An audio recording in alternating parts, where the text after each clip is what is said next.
There's old Neil sitting in the living room of his fine ranchito home in Los Gatos, sitting over a chess set, pondering a problem. And right by a fresh wood fire in the fireplace, his wife set out, because she knows I love fireplaces. She's a good friend of mine, too. It's about 11, and good old Neil shakes my hand again. I haven't seen him for several years, because mainly he just spent 2 years in San Quentin on a stupid charge of possession of marijuana. He was on his way to work on the railroad one night and was short on time, and his driving license had already been revoked for speeding. So he saw two bearded blue jean beatniks parked. Well, asked him to trade a quick ride to work at the railroad station for 2 sticks of tea. They complied and arrested him. They were disguised policemen. And for this great crime, he spent 2 years in San Quentin in the same cell with a murderous gunman. And his job was sweeping out the cotton mill room. Well, I expected him to be all bitter and out of his head because of this, but strangely, he's become quieter, more radiant, more patient, manly, more friendly even. And though the wild frenzies of his old road days with me have banked down, he still has that same taut, eager face, and well, looks like he's ready to go anytime. But actually loves his home, loves his wife, in a way, though they fight some, loves his kids. Good old Neil sitting there with his chess set, wants immediately to challenge someone to a chess game, but there's only an hour before he has to go to work, supporting the family by rushing out, pushing his Nash Rambler down the quiet suburb street, jumping in, starting the motor. In fact, his only complaint is that Nash won't start without a push. No bitter complaints about society, whatever, from this grand and ideal man who really loves me, as if I deserved it. I could see in Neil's eyes that, well, I could see in my own eyes the regret we both feel. Recently, we haven't had chances to talk like we used to do, driving across America, old road days. The circle's closed in on the old heroes of the night. But he says, however, you guys, come on down around about 1 after the boss leaves. Watch me work. Keep me company a while before you go back to the city. I can see Dave Wayne loves them at once and has come along on this trip just to meet the fabled Dean Moriarty, the name I give Neil and on the road. But it breaks my heart to see Neil lost his beloved job on the railroad, and now is reduced to tire recapping and parole visits. All for 2 sticks of wild loco weed?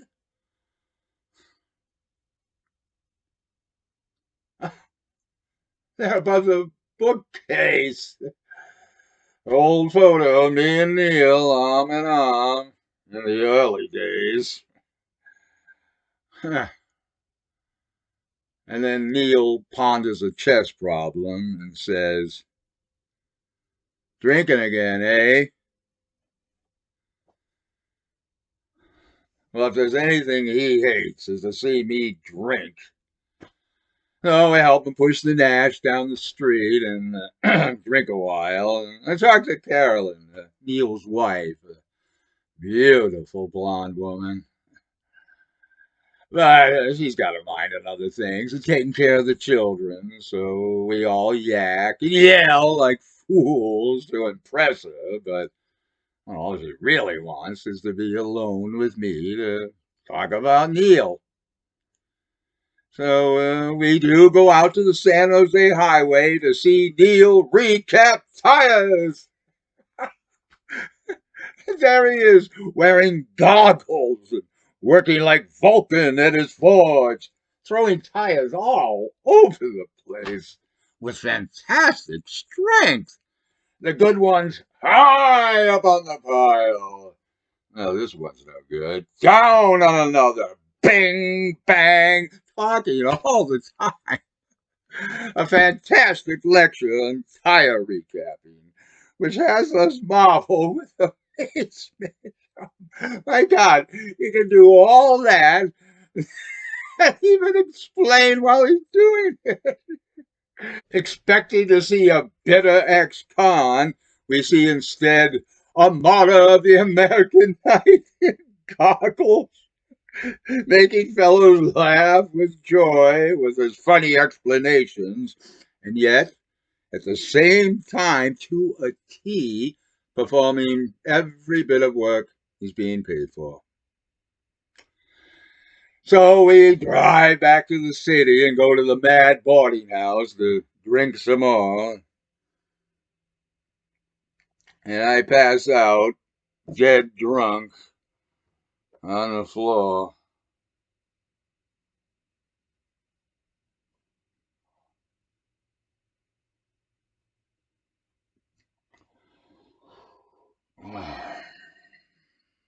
Waking up in the morning, oh, groaning.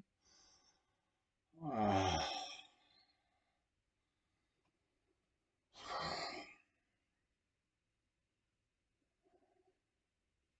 And then a call comes from Neil in Los Gatos that he lost a job tire recapping because we were there last night. No, no, something entirely different. He's got to lay off some men because of his mortgages bleeding him. So, man, I got to find another job, and I have to pay the rent. Everything's all fucked up down here. Oh, buddy, how about lend me $100? Will you? My God, Neil, I'll be right down. Give you $100. You mean to really do that? Now, listen, just a lend me's good enough, but if you insist. Okay, I'll pay the rent right away, and now, because it's Friday, I don't have to be looking for a job until next Monday. You can stay here. We'll have a long weekend, just goofing and talking like we used to do. I can demolish you at chess, and we could sneak into the city to see my purty baby. So I asked Dave Wayne. Yes, he's ready to go anytime. So off we go again. Oh, on the way, it suddenly comes to me that Dave and me and Neil to go to Ferlinghetti's cabin at Big Sur and spend a big crazy weekend. We'll catch McClure, Santa Cruz, and go visit Henry Miller. Ha! Suddenly another big, huge ball has begun. We go blatting again down the Bayshore Highway to see old Neil. Now, coming to Neil's mid-afternoon. The house is already filled with visitors. All kinds of people. Phone there ringing continually. Neil says to Carolyn, I'll just spend a couple of days with Jack and the gang, like the old days. Look for a job on Monday, okay? So we all go to a wonderful pizza restaurant in Los Gatos. I cash the traveler's check at the supermarket. Neil takes the 100 in cash, gives it to Carolyn in the restaurant. And later that day, we resume down to Monterey. Neil's never seen this country before. No, he's an old Californian by now. I can see he's very impressed. And even glad he's come out on this little jaunt with the boys and with me and seen a grand sight. He's like a little boy again. Now, for the first time in years, he's like let out of school, no job, bills paid, nothing to do but gratefully amuse me. Ah, his eyes are shining. In fact, ever since he's come out of San Quentin, there's been something hauntingly boyish about him, as though prison walls have taken all the adult dark tenseness out of him. Of course, it's always good to get away from alcohol and excessive smoking for 2 years and all that regular sleep. He's just like a kid again. Well, I'll be damned. Well, I'll be damned.